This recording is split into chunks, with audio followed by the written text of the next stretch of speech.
Welcome back to The Next Woman Up. This is episode 15 of the Winsidr podcast. I'm Michael Waterloo, joined as always by my co-host Melissa Treebwasser. We are we're 1 day removed from Selection Sunday, just a couple days away from the first four and then the first round of the NCAA tournament. We know where all the seeds are. We know all 68 teams. All the conference tournaments are done. Now it is just time to go to see who's going to get out to Phoenix, Arizona. And Melissa, you're not going to be going out to Phoenix right away. You, unfortunately, as we've all been waiting to see where TCU landed, they are not in Fort Worth. How are you doing?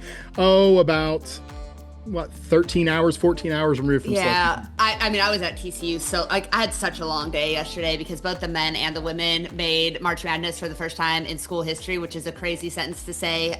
So I'm in recovery. I do want to say though, like you say, we know all 68 teams. Some of us on this podcast knew all 68 teams before the bracket, not because they knew, but because you nailed it in your preview. I did. I'll do a little Barry Horowitz and give myself a pat on the back. I did. There's a piece out now for The Athletic, a full breakdown of every single team in the bracket. I filed 80 teams. I gave my editor 68 and said, this is going to be the field of 68. Here are 12 alternatives just in case. I ended up going 68 for 68. So I'm very, very, very proud of that. And it made my night a lot easier last night too. Yeah. So thank you for that. But take me inside your night in TCU's night. What was the feeling and the vibes around that team? I mean, last year it was such a big deal. And we had this big thing and they opened up the arena and they invited fans and a couple thousand people showed up for it. And it was so new and so exciting. And this year it was funny. I was talking to a couple of the coaches and I was like, y'all really scaled down for this one.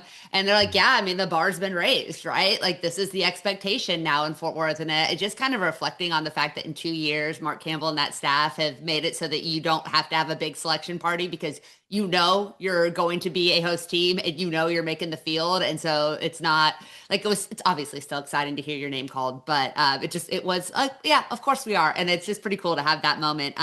It was really interesting because Mark was furiously taking notes the entire time and he was dead on until like the Duke at 3, you could tell really surprised. I know you were probably hurt by that one too, but really surprised Mark and the TCU players. I did not tweet this because I didn't want to do her dirty, but I'm going to do this for the people on the podcast. When Notre Dame was matched up with Ohio State, there was palpable relief from Olivia Miles. Palpable relief. She did not.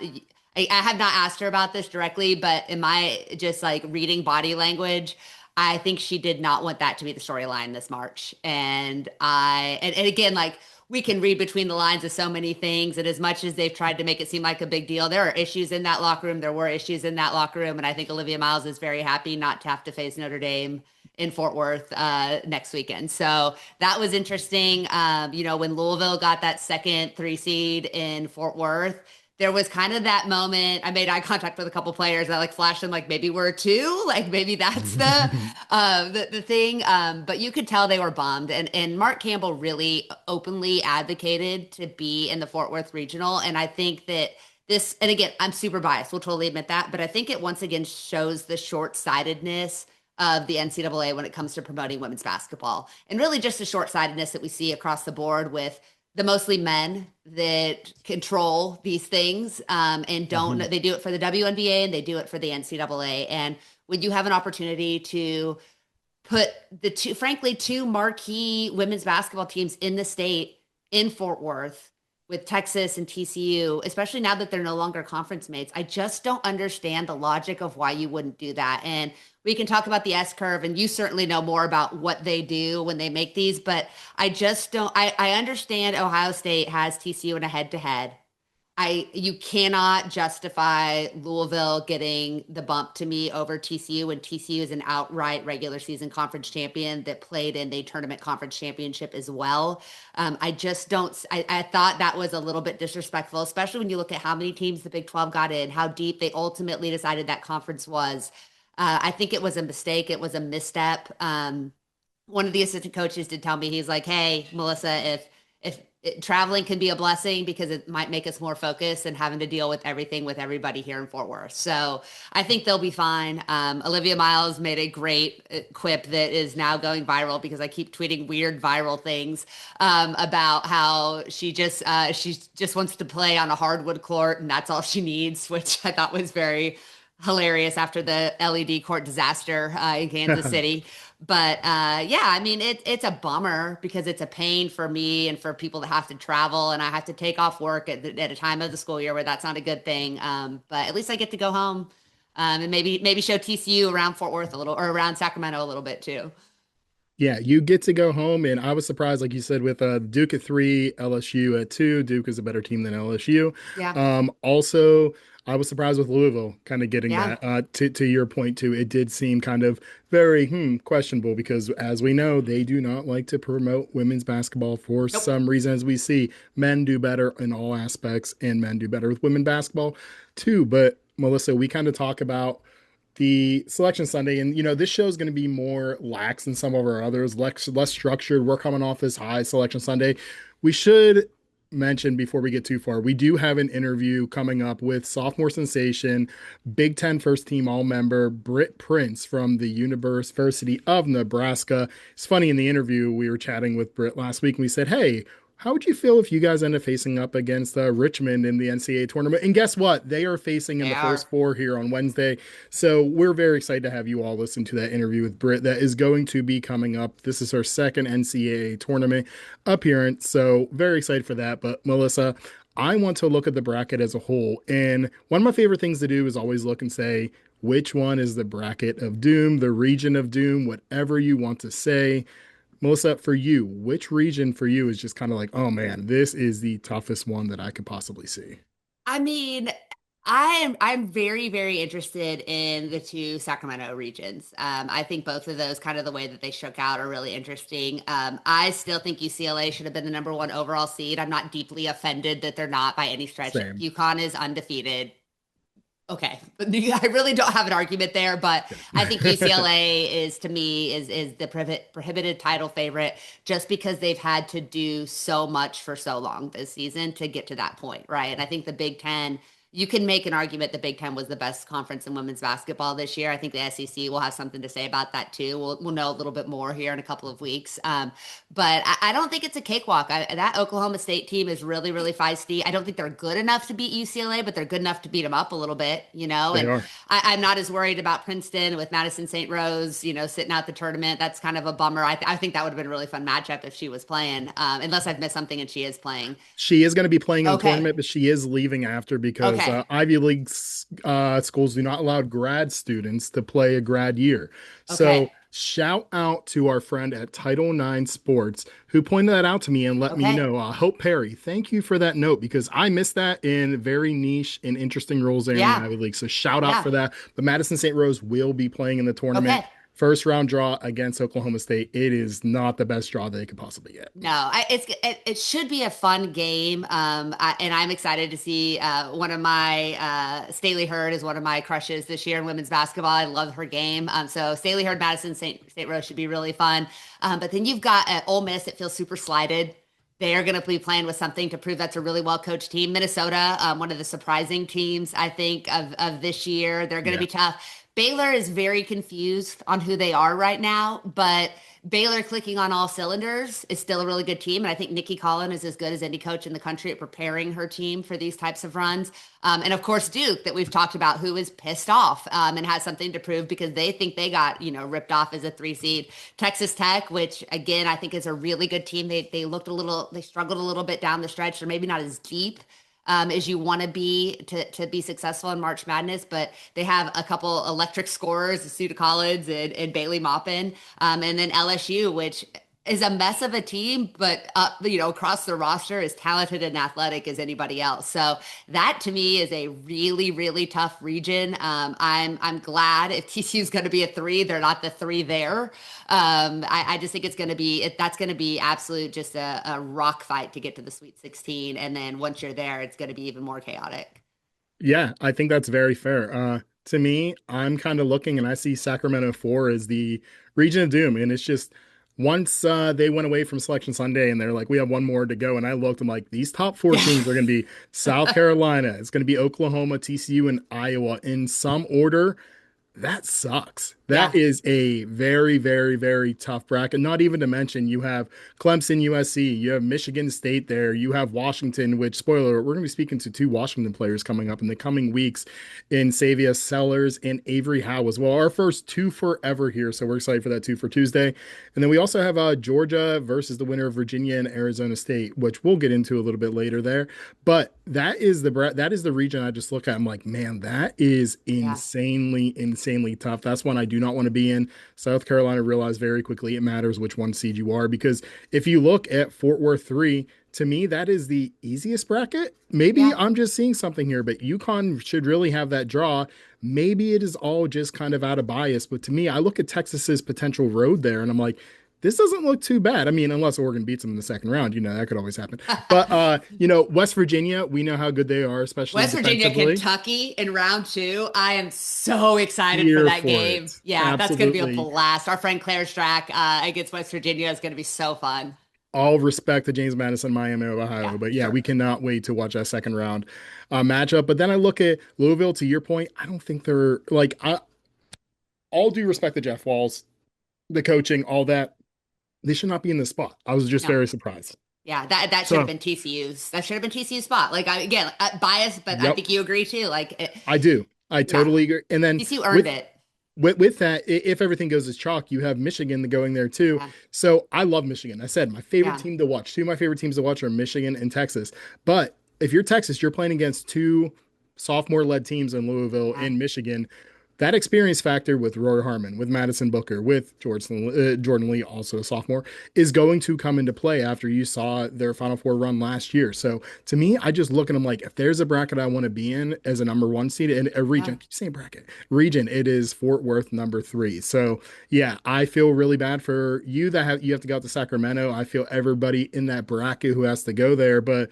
Melissa, before we can even go out there, we need to look at the first round. And one thing I want to know from you, what are some matchups that you have your eye on? I listed 5 here that as the like matchups were being released out there, I'm like, yep, I need to lock into this game, this game, this game, this game, this game. These are the 5 that I'm most excited to watch where I don't care what's going on. If there's a work meeting, I'm canceling it. If like if my dog has to go to the bathroom, I'm gonna put a potty pad down. It does not matter. I am not walking away from the TV from any of these games. Well, I give you a second to think. I'm going to just go over my first one if that's okay with you. yeah. And Do that it. is Iowa State versus Syracuse. I am excited just for that post play that we are going to see in that game. We have Audie Crooks, of course, as we know for Iowa State, who's going to be there. But we also have Uche Izuche from Syracuse, a standout freshman who is just a defensive monster. So if you like that hard post play, that is a game that you're going to want to watch, especially because the winner of that has to go on to play UConn. And I'm just telling you right now, the way that we saw Baylor just kind of set the tone for what to do Yeah. against Audie Crooks and that Iowa State defense, good luck because there's going to be no recovering from that if they're able to get past Syracuse because I'm very torn on who I think is going to win that first game. Is there a game as I was going through that one that really stood out to you that you Yeah. can't take your eyes off of? I mean, I do want to say I'm very worried about Iowa State. Something's broken up in Ames with that program right now, Hmm. and it feels like the buy-in and the culture is not what it's been up there, and this could be a real make or break moment for Iowa State basketball. I've heard rumors of a potential exodus after this season on their roster, so I'm very interested to see. I think we'll know a lot about the future of that program based on how they play against Syracuse.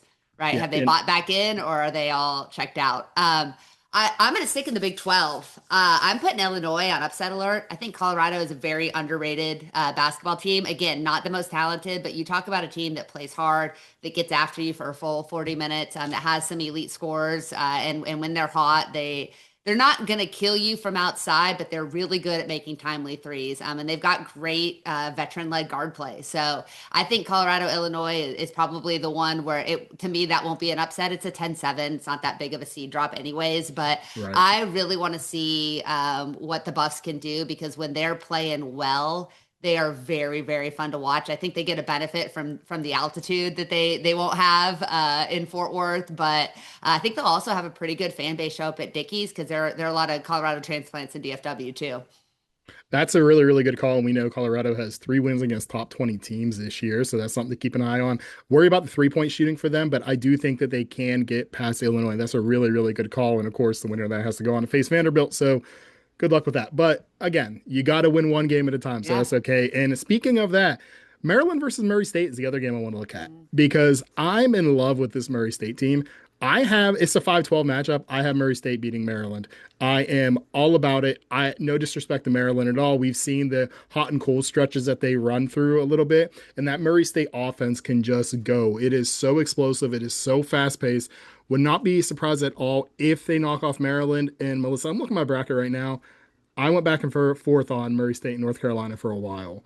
And I like UNC, but I am all in on the Racers, which obviously means they're going to be losing first round to Maryland. Yeah, I But mean, I'm going to be probably. watching that. Yes, yes, Yeah. absolutely. Yeah. Yeah, Maryland's another one, right? Where we've all been like, something stinks up there and we don't know what it Hmm. is. So put them on upset alert. I'm going to go into, we were talking a little bit about we both just have so much admiration for Molly Miller. We're talking a little bit about her and those Arizona State Sun Devils before we started recording here. And so I'm really excited they're in the tournament. I think the first four is so weird that you get like an 11 seed and a 10 seed and then 260. It's the weirdest thing.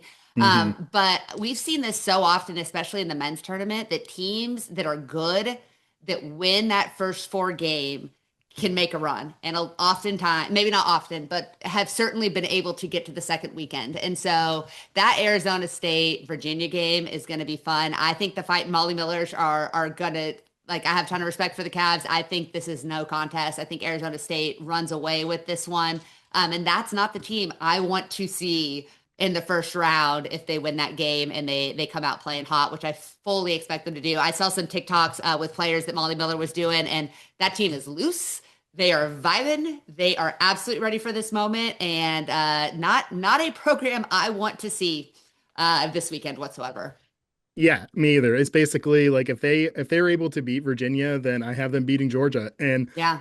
like I'm not trying to throw takes out there, I promise you, but I'm not sold on we've talked about all year. We're not sold on Iowa as a top 8 team or anything like that. So I wouldn't be surprised at all if Arizona State really gives Iowa a run for its money and possibly advances to the Sweet 16. We see a team like that every single year do that. Wouldn't be surprised at all if it's the Fighting Molly Millers, especially because she relies on so many transfers. So they have that experience already that they're going there. This isn't a young team. It's a really, really good team that can go out there, and she put the program on the map her very first year in Arizona with the most wins for the program in the last decade. So I love that call by you. I'm going to be tuning into that first four matchup, as well as another one on my list, the aforementioned Nebraska versus Richmond game.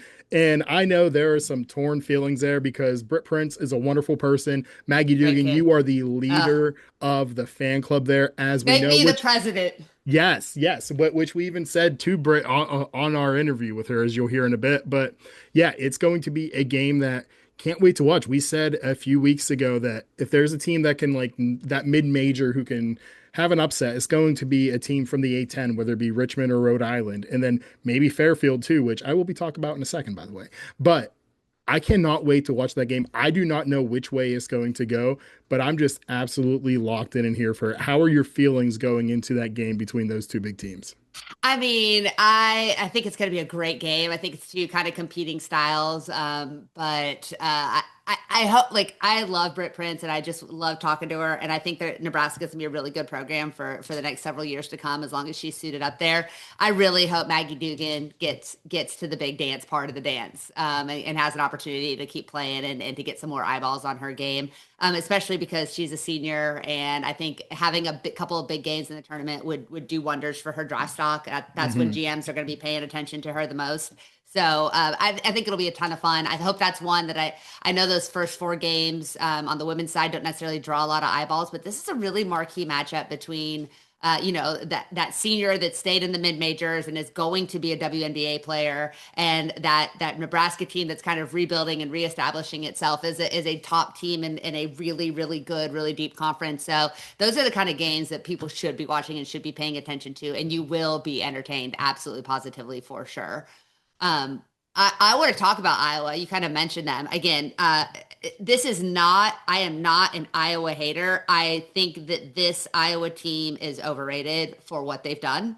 And Iowa getting a 2 seed when you look at Duke as a 3 seed, when you look at TCU as a 3 seed, it just doesn't track with me that they got a 2. And I do not think Farley Dickinson is going to beat them. But I will tell you, FDU gave TCU all they could handle for about 2.5 quarters a year ago. And I think, and I actually talked to Mark Campbell about this after the game, and he mentioned it, is that when you have that long of a layoff, especially when you've had that long of a layoff coming off of just getting your teeth kicked in, Hmm. Iowa could start a little bit slow. And this has not been a team that has been consistent in playing with rhythm. So I think they win. I think they pull away late and they win comfortably.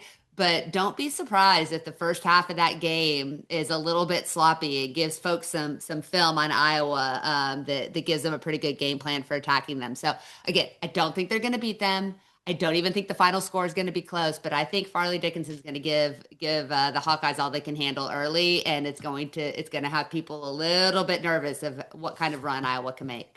Especially if they have to face the Fighting Molly Millers in this second round there. We talked about Fairfield a little bit ago, and that's another team I'm having my eyes on because that's going to be a great match against Notre Dame. We said a couple weeks ago, Notre Dame's the team, and Hannah Hidalgo was the player that I thought could really build that momentum going Yeah. into the tournament, and we saw that in the ACC tournament. I don't know who to pick in that game. I keep going back and forth because I want to stick with Fairfield, but Hannah Hidalgo is just a superstar who can take over any game by herself. And selfishly, I have an angel and a demon, right? So the angel really wants me to be right.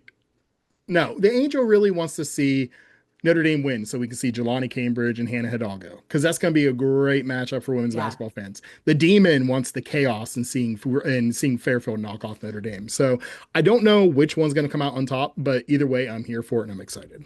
Yeah, Notre Dame is going to be a really interesting one because again, like I said earlier, something is not right in South Bend. So let's see if they've gotten it together and figured it out. Hannah Hidalgo is the ultimate no yes player defensively. Yep. So it could be interesting. You talk about teams we love to watch. We've talked about Rhode Island quite a bit and the style that they play. Alabama and Rhode Island's an interesting matchup to me. That is a really interesting matchup. So there's going to be a double-digit seed that wins that shouldn't. Yep. And to me, Rhode Island has the highest potential to do that. They're tough to scout. They play a very European style. They play very very fast. They get a ton of possessions. This is the team that if they're hitting their shots early, they could build a quick 17-point lead, and Alabama could be shell shocked and not know what happens to them. So I think Alabama's obviously the better team. They're the more experienced team. They've got players that have been there before, but Rhode Island seems like the ones that don't know any better and might just be so loose because they aren't intimidated by what they don't understand, and they could definitely be the shock of the first round. I really like that call. I enjoy watching Rhode Island from Yeah, whenever I fun. watch them this year. So very, very great. The last match I'm going to point out is NC State versus Tennessee, just because that has a chance to be a lot of fun with the different storylines going on there. We weren't sure if Tennessee was going to make the tournament. They, of course, ended up making it. Kim Caldwell, we weren't sure what the status was going to be with her. I still think she'll be back next year. I still think her job is safe. But if they lose in that first round in embarrassing fashion to NC State, that isn't going to be great. And we also saw the talent level that both of these teams can play at. I have Tennessee winning, because I believe in the talent they have. Maybe I'm a stubborn person saying get off my lawn with it. I don't know, but I keep looking at potential Tennessee Michigan round 2 matchup, and I think that's just going to be a ton of fun with the sensational sophomores that Michigan has versus the hockey style approach, the hockey line change that Kim Caldwell has.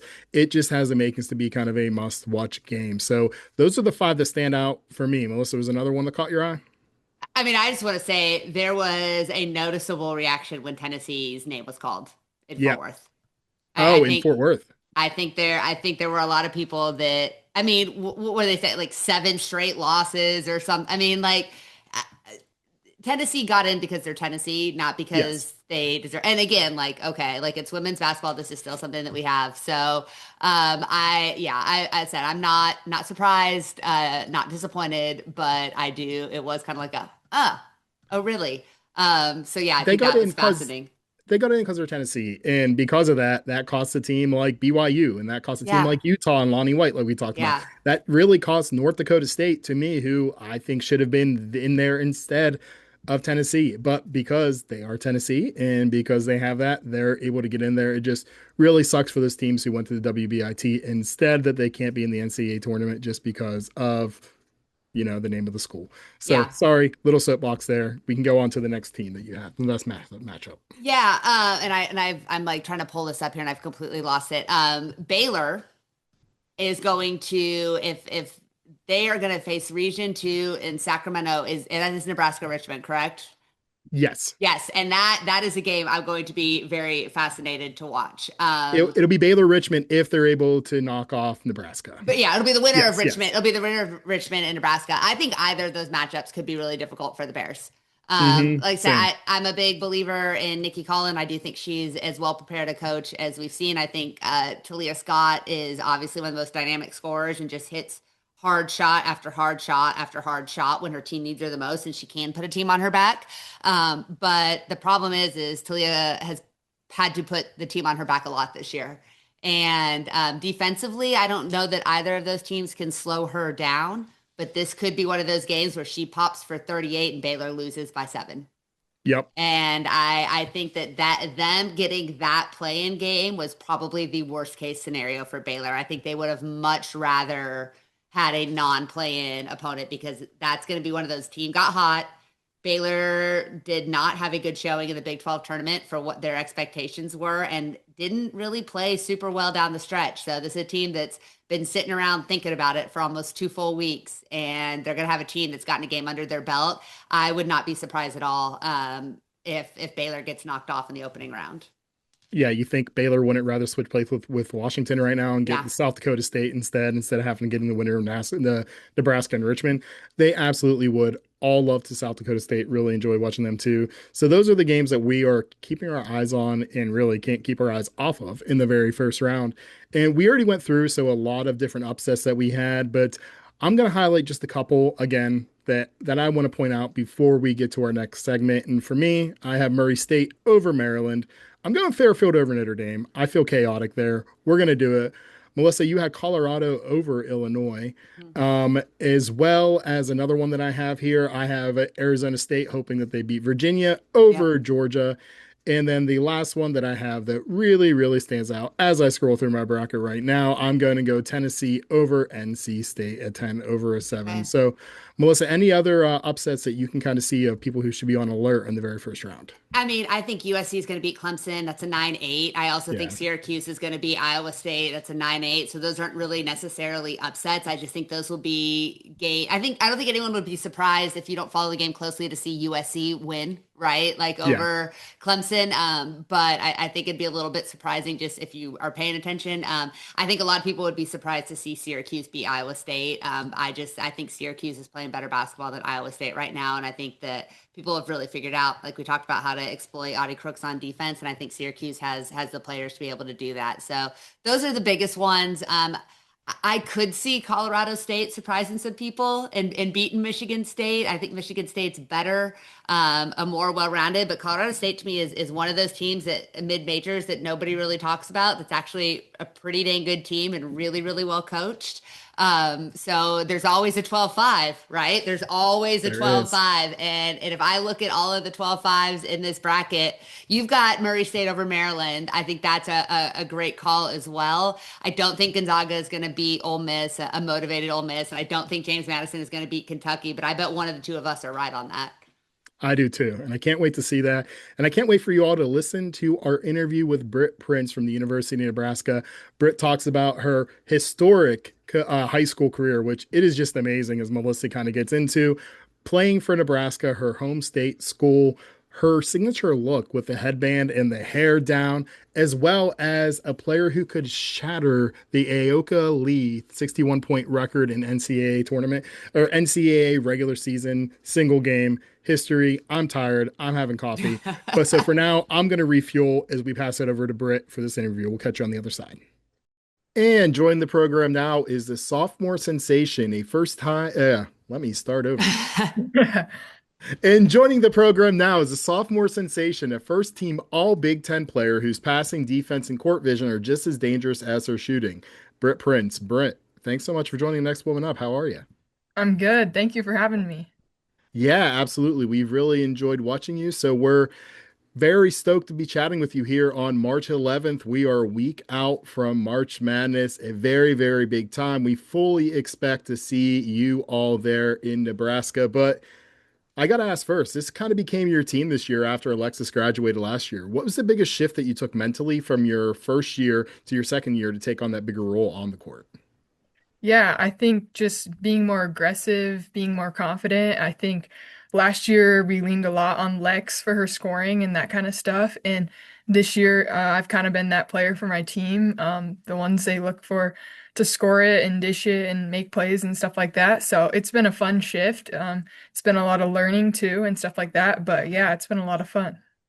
With you being that number one option now, have you noticed a change in how teams are scouting you, how they're preparing for you defensively? And if so, what adjustments have you made to still be such an impactful player? Yeah, definitely can expect something different probably every night, just with the ball screen coverages, how they're denying me, that kind of stuff. But kind of just got to play basketball and make the right read and trust myself, trust my teammates, to get the ball in the right positions to be able to make plays. And Brett, the scoring kind of speaks for itself, but your game is way more than that. Like you said, putting the teammates in the best position to make plays, but you're also crashing the boards constantly on offense. You're facilitating, finding the open teammates with a really nice soft touch.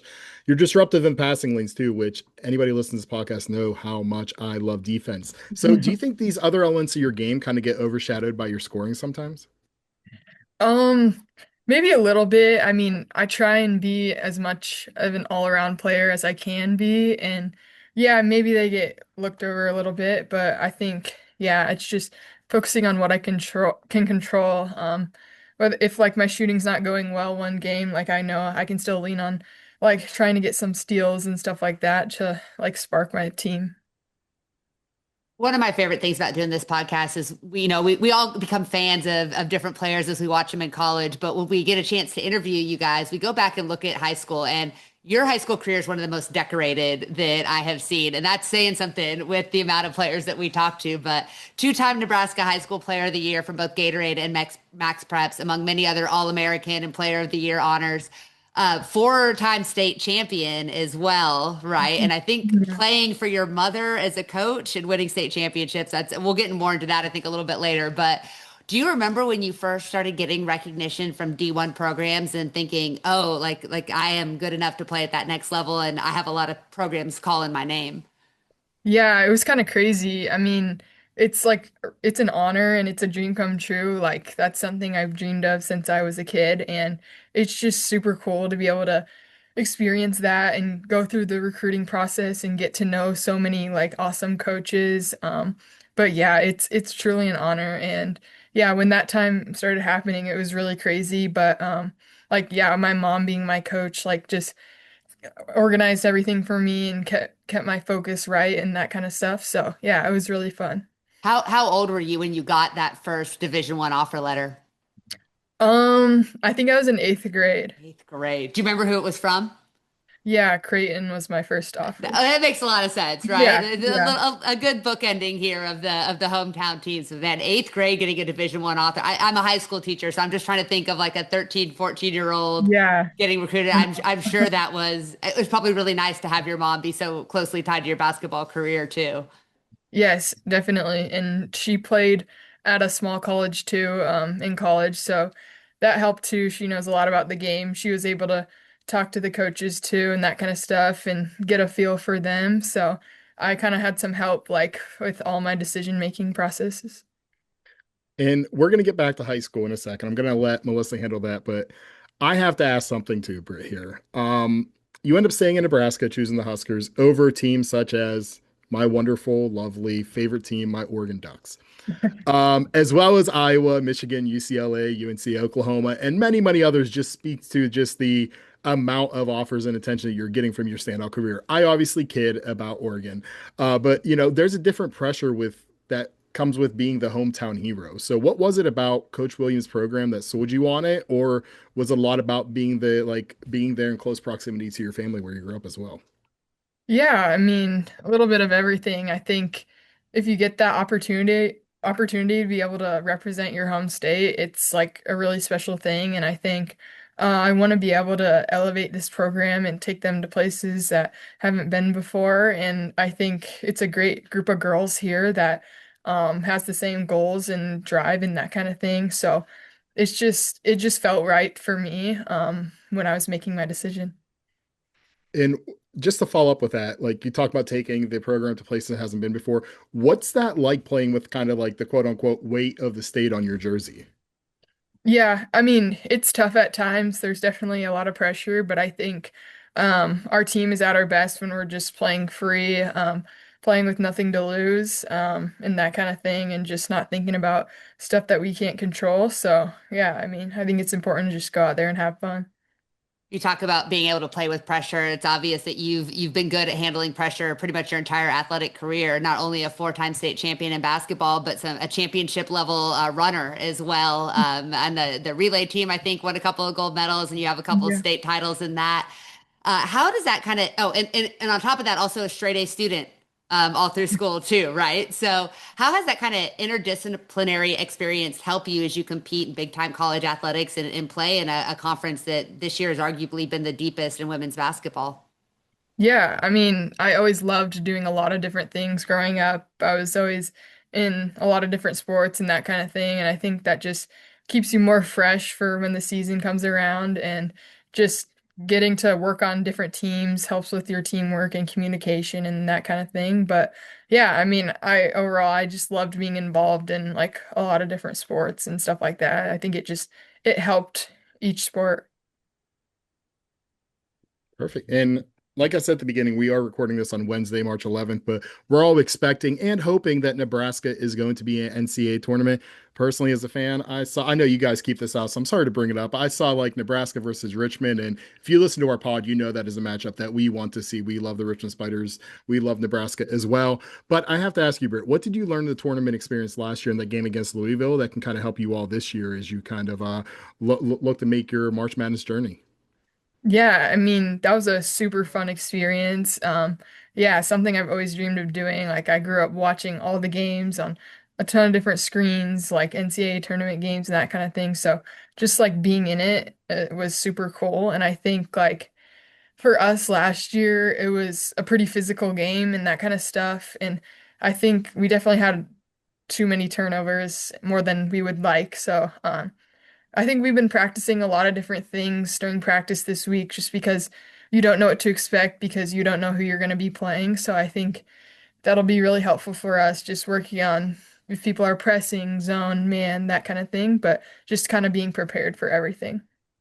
Well, it's pretty wild because we talk about seeing you guys bracketed down to Fort Worth. I'm in Fort Worth. I watched you guys play Louisville at TCU a season ago, and now you're getting bracketed with a chance to maybe go back to Fort Worth for a game. Obviously, there's a lot can change between now and Sunday, but I'm always fascinated by what the feeling is around a program leading up to this. You know, especially those teams that feel really good about having earned a spot, but aren't quite sure how things are going to shake out.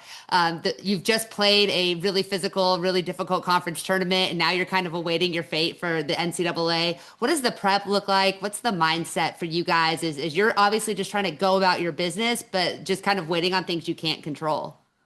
Yeah, I know. I mean, it kind of stinks just having to wait around and see if we're gonna make it or where we'll be projected and stuff like that. But it's just like having the mindset of like it's March, like it's win or go home. We got to go out there, give it our all, leave nothing unturned, and just go out there and have fun.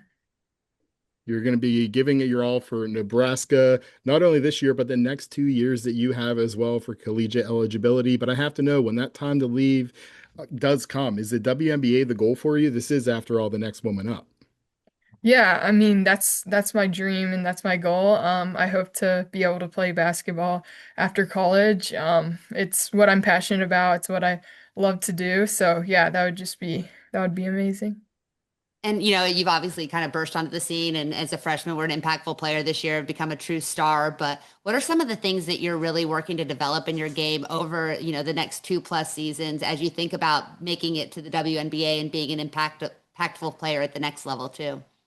Yeah, I think for me, improving my strength and physicality, I think last year as a freshman, that's something that kind of hurt me a little bit, but I think I've really worked on trying to get stronger in the weight room and that kind of stuff. So I think that'll help in the long run. And just being in the Big Ten when it's such a physical league, and getting that kind of stuff every night, helps a lot too.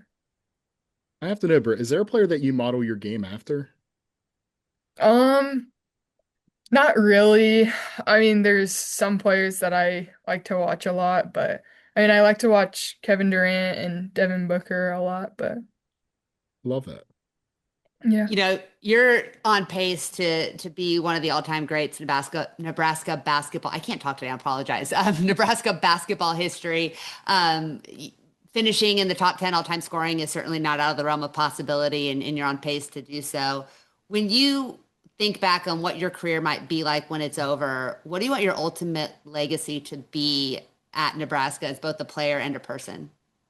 Yeah, I mean, I hope people remember me as just being a great teammate and a great competitor.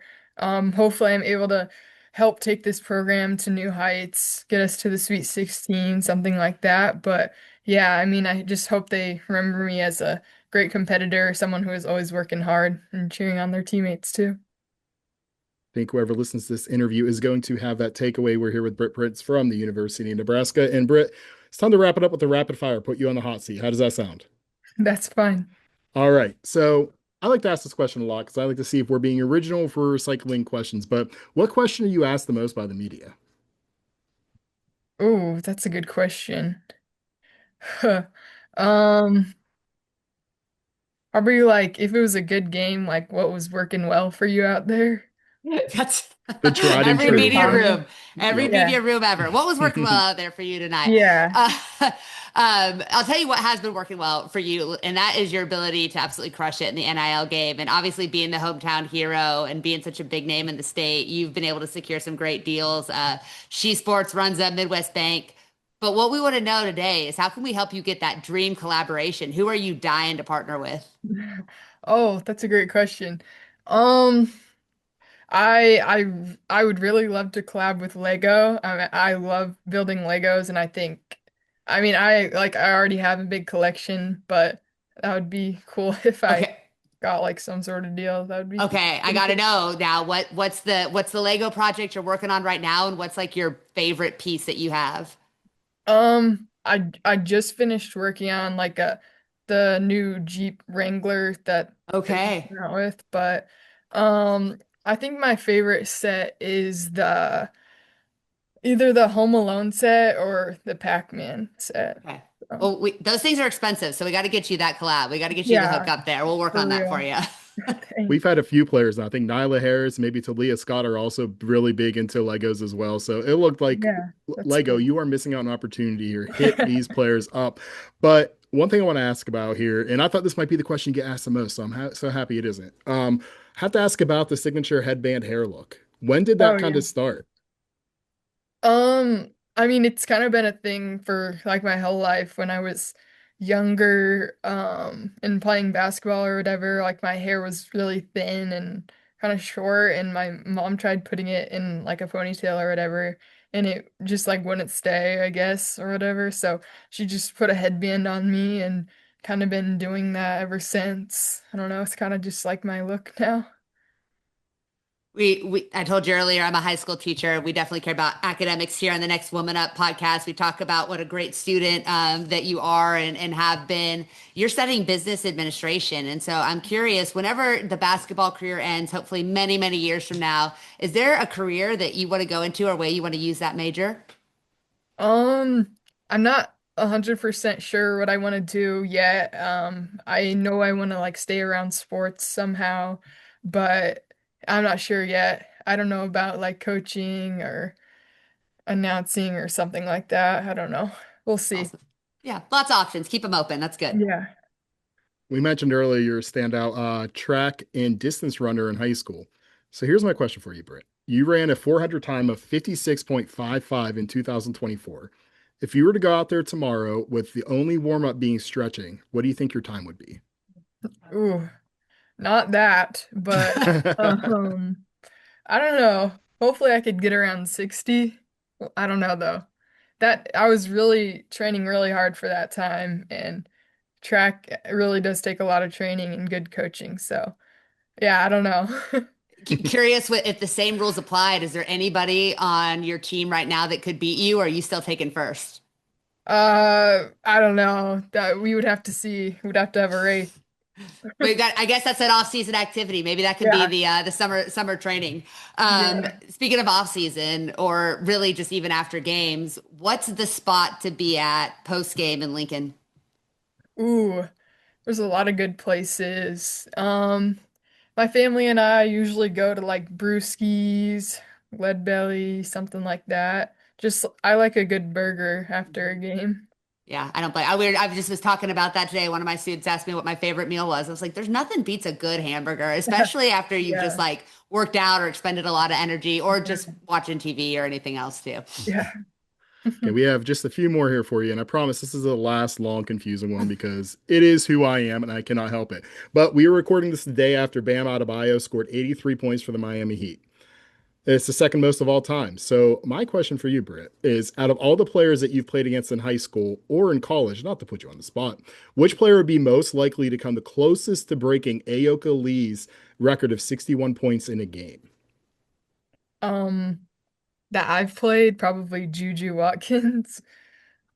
Yeah. Great answer. Great. I can definitely see that. Yes, yes, Yeah, yes. that could definitely be happening in 2026, 27. Yeah. More importantly, if we're talking about the really critical questions here, who on the team are you giving the aux to on your big road trip out to your first March Madness game? Ooh. I think a lot of people got some good music. I'm definitely not in charge of the music, but um I think Kennedy normally in charge of the music and she plays some good songs. What is she? What kind of music is she playing that gets you guys hyped up? Little bit of everything, honestly. Yeah. We got a Okay. lot of different music tastes on the Yeah. team. Yeah. Well, shout out to Kennedy Williams there. You have the aux. Britt, you may not have the aux. That may not be a strong suit of your game, but I want to know what area of your game would you consider the most underrated? Ooh. Um, I don't know if it's underrated or not, but probably just like my mid-range jumper. I'd say I use it more than the average player, so yeah. And then the last question for you, Britt. If you had to use one word to describe this Nebraska basketball team, what would that word be? I'd say resilient.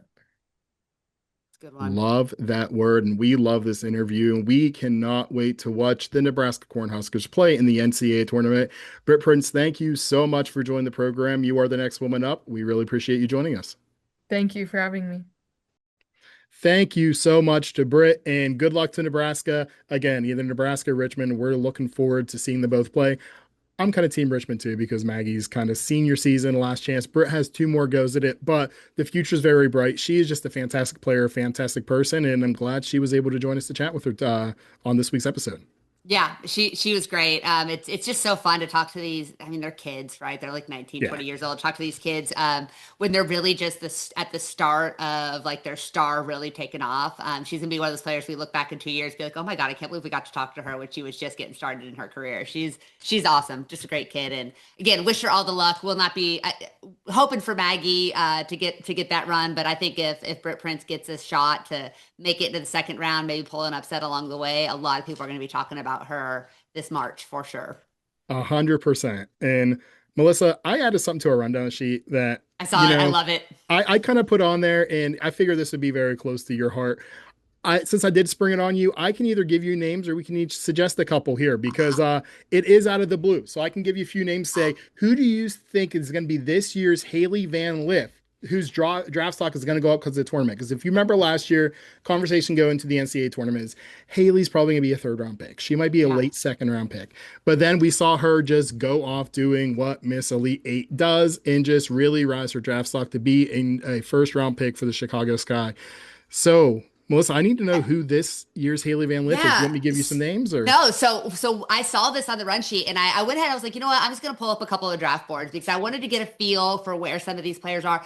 And I am like looking at this, there are some players, there's so many that have a chance to make the rise, right? Like I think that there are so many different kids that have a chance to really put their names on the map that I'm shocked at where they're ranked in some of these. Number one, Maggie Dugan, right? Like we said, like you see her anywhere from a first round pick to the end of the third round. If she can play a couple of good games and get an opportunity to play a couple of good games, she's up there for sure. Grace Van Sluten, who we recently talked to, is another one at 6'3" and power forward, not just center skills. If she can showcase that range a little bit on her shot against good competition, I think she has a chance. And then someone that I don't really see on draft boards, but if this team makes a run, I think a lot of people will be talking about her. And our RA interviewed her a couple of weeks ago. That's Snuda Collins from Texas Tech. She's not getting talked about because she kind of operated as a sixth man, but she was a sixth man that closed games.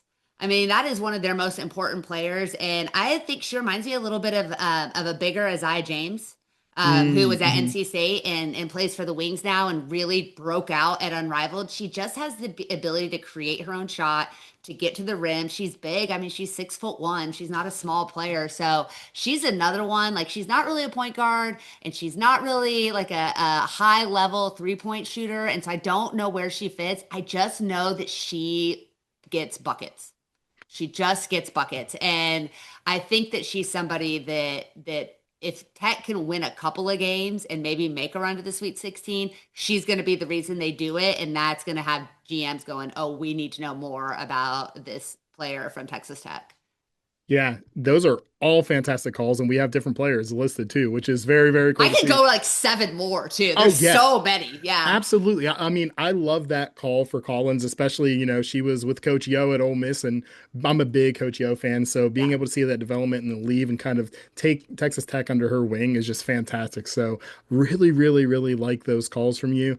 I have 5 listed here. And again, we could go 10, 15 deep and all that. I'm trying to look at those players that like, okay, because again, I wrote this down on our rundown. No parameters around it, nothing. So I'm kind of making them up as I go along. But in my head, I'm like, okay, I need to look at a team who can make that deep run, play a couple of games to get that experience, like you said. Glad you kind of put that in place. And to me, I have a few here. Peyton Verhulst, first off, from Oklahoma, is one. I love Oklahoma, that 4 seed. They're in that region of doom, which is going to be very, very tough. But love Aaliyah Chavez, love Reagan Beers, but Peyton Verhulst is a fantastic player who I think can really kind of break out as the tournament goes on. We speak about Coach Yo. Another one of those players is Cody McMahon. She's already a fringe first rounder. So she doesn't really fall in the Haley Van Lith as much. I think I had her around 15th in our last big board that we did, but I can see her just really getting that top 8 conversation as she shows out for Coach Yo and Ole Miss. If they're able to make that run to the Sweet 16, maybe beyond. Charlize Ledger Walker, we know about the UCLA Big Five that they have. She's the one who probably gets the least amount of praise on her, but she's a fantastic player, and you could argue she should be one of the top 3 of the UCLA people to go. I don't feel that way, but I hope she proves me wrong, and she may after this tournament because she is just kind of the glue that holds them together. Can't wait to see her go on a run with UCLA, as well as Dariana Little Page Bugs. Baylor, we don't know how they're going to do. Like you said, they are not playing up to their expectations right now. We don't know how that second round matchup is going to go, or that first round matchup as they play the winner of Nebraska and Richmond. They may be one and done, which will really, really, really hurt her stock if so. But if they're able to get a win or two under their belts, I think people will realize it's Talia Scott's team, but they'll realize that she has a fantastic number 2 by her side in Dariana Little Page Bugs. And the last one I have is full circle here. Ashlyn Jackson from Duke. I had her as a first round pick for the Atlanta Dream. Then I bumped her down to around 20. I think if she's able to show consistency with that 3-and-D that she's able to show that really makes her game stand out, she could be somebody who's really rising up those draft boards from being a late second round pick, mid second round pick to firmly back into the first round. So she's somebody I can see really taking off in the same way that you had Collins there for Texas Tech. Yeah. I think I want to throw one more too, Yeah, because let's we've go. talked about her a couple of times this season and she's finally healthy. It's Toni Morgan at Kentucky. I mean, love kind of that. plays a lot like Haley Van Lith, kind of the same size, the same attitude on the court, and really just got hurt by the fact she was hurt. But Yep. when she's been on the floor, that Kentucky team has been so much better. She's such a playmaker. She's an elite passer. She could score. There's just a lot of things that she does really, really well. Solid defensively. She's one that's kind of a fringe getting drafted at all. She could easily play her way into the second round if Kentucky can pull off a couple wins. If they can beat West Virginia and make it to the Sweet 16, Tony Morgan and Claire Strack are going to have had huge games to get them there. I absolutely love that call, and I'm glad you brought her up. Former Georgia Tech player from down here in the A. So love that. Melissa, final segment for us today. We are going to look at our brackets and who we have in the Elite Eight, the Final Four, and who our ultimate champs are. I don't know if you filled out a bracket yet, have you? I have not done one yet. I Oh, need you some haven't. time. No, I need some time to like sit with it and really think about it, and I'll probably fill it out tomorrow. That's very, very fair. I mean, we can couch this if you want. We can couch No, this and let's go. do it. I'm not All right. afraid. All right. So I will say I was very close. I hate going chalk. I really, Yeah. really hate it. As you look at the bracket and everything, I'm gonna just run through any surprises I had in my Sweet 16 that aren't 1 through 4 teams. And Ole Miss is a 5 team that I had making it, as well as Kentucky. The little note about Kentucky that I wanted to say is that in games where Clara Strack was held to 11 or fewer points this year, Kentucky is 1-6. So whenever you Wow. talk about them needing a big performance from her and Tony Morgan, they really need it. The numbers say that be able to kind of elevate some of that pressure off a Strack's shoulder is going to be huge for the Wildcats. So every other team I kind of have going chalk there in the Sweet 16, but the Elite Eight is where I really want to hone in on. I have UConn versus Ohio State, South Carolina versus TCU, UCLA versus Duke, and Texas versus Michigan. So I do have two 3 seeds in there with TCU defeating Iowa as of now, maybe the Fighting Molly Millers, as well as Duke defeating LSU because they are just a better team, and that is a lock as far as I am concerned. Melissa, what does your Elite Eight look like? Oh, I mean, I'm very similar to you. I think UConn and Ohio State are ultimately going to be there in that region. I do think it's going to be UCLA and Duke on the other side. When we get into that region four, I think that is going to be one of the most interesting ones because they're just I think that that's a potential for these kind of upset style games. But I don't. I think Iowa is going to lose to Molly Miller. I think TCU is going to make it to the Elite Eight. I think that South Carolina, and then I get really torn between Michigan State and Oklahoma. I just think Oklahoma has more weapons, Yeah. and that's probably what is going to advance them. So I get, God, that's really boring. But I think South Carolina. I'm going to say South Carolina and TCU. I'm going to go ahead and be a homer. I think this is TCU has a chance to advance as far as they did. And then on the other side, it gets really interesting because can Michigan, with their youth, make a long run? Can Kentucky play up to their full potential? That's really the question. I think Texas is there for sure. I think that I love West Virginia. I think Kentucky can beat them. Hmm. And I think that it probably will be Louisville and Michigan on the bottom half of that is the most likely. Both of those teams are so young. It's going to be really fascinating to see what they look like once they get there. Yeah, it absolutely will be. I'm with you as far as Kentucky making it there to the Sweet 16, like I said, and then that Louisville, Michigan. I think again, it's just going to be no easy games because we saw Texas can be susceptible in a lot Sure. of ways. But I just think Texas has the easiest march there to the Yeah. Final Four, and I can start there because I have Texas going to the Final Four as well as UCLA as well as UConn. And then I sat there for a while and I looked, I said, okay, can Ohio State beat UConn? No, I don't think they can. Can UCLA, can Duke beat UCLA? Yes. Will they? No. Do I want them to be right? Yes. Can Michigan beat Texas? No, because they're youth, but that makes them just a full on threat to be a national champion next year if they can keep this core together. So I'm like, okay, do I go chalk here and just all ones? Or can TCU knock off South Carolina? They have the talent to, they have the Yeah. ability to. South Carolina is so deep. And I made the mistake last year in the WNBA betting against the Aces. And I'm just Yeah. like, I don't see it. They got worse this offseason. I don't understand it. Why is everybody all over them? Then they went and won the championship. I bet against Asia Wilson and it bit me in the ass. And I don't want to bet against Dawn Staley. So this is the one I'm struggling with the most, but I do have it all four one seeds in the final four, which is just disgusting, but that's how it is. Listen, for being a Marta Suarez hater, I'm shocked you even gave us a consideration, to beat South Carolina, Michael. So,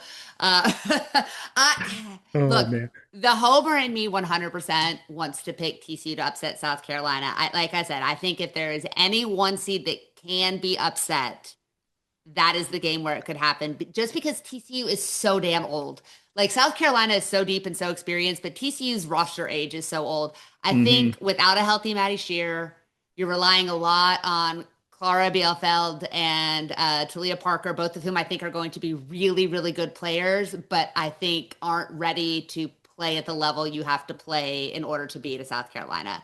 And if you're trying to run your five starters out there for 40 minutes at that point in the season, I worry about that. And I just think turnovers would be an issue. I think Raven Johnson could really wreak some havoc on that TCU backcourt a little bit. So I think it could be a good game. It won't be anything like TCU and South Carolina was in December of 2024 when it was an absolute bloodbath. But I think South Carolina is the better prepared team to play in the Final Four this year. So I also am going to go all ones. I think this is bad for women's basketball, but I think this year more than any other year is the most likely that we see chalk in the Final Four. And all four of any of those four teams could be national champions, and all four of them will give us two really, really good games to get to the finals. Yeah, 100%. Like it's weird. Neither one of us had Vandy there, and I think they could definitely make a run and make that very interesting for UConn to be a two seed that knocks off a one. But yeah, again, I think it's going to be those four, and then I have to ask them then if it's going to be those four, who do you have playing in the finals, and ultimately who is your championship pick? You can obviously change your mind before lineups lock, before brackets lock. We know that, but as of right now, on Monday, March 16th at 1:50 p.m. Eastern time, Melissa, who is your national champion against who? I have UCLA beating UConn. I think UCLA has been consistently the best team all year long. I think UConn is going to be better than South Carolina in a Final Four game. I think that, like I said, we'll have two really, really good games, but I think UCLA has been a championship contender all year long consistently and just keeps winning big games. And I think they're going to win the biggest of all this year.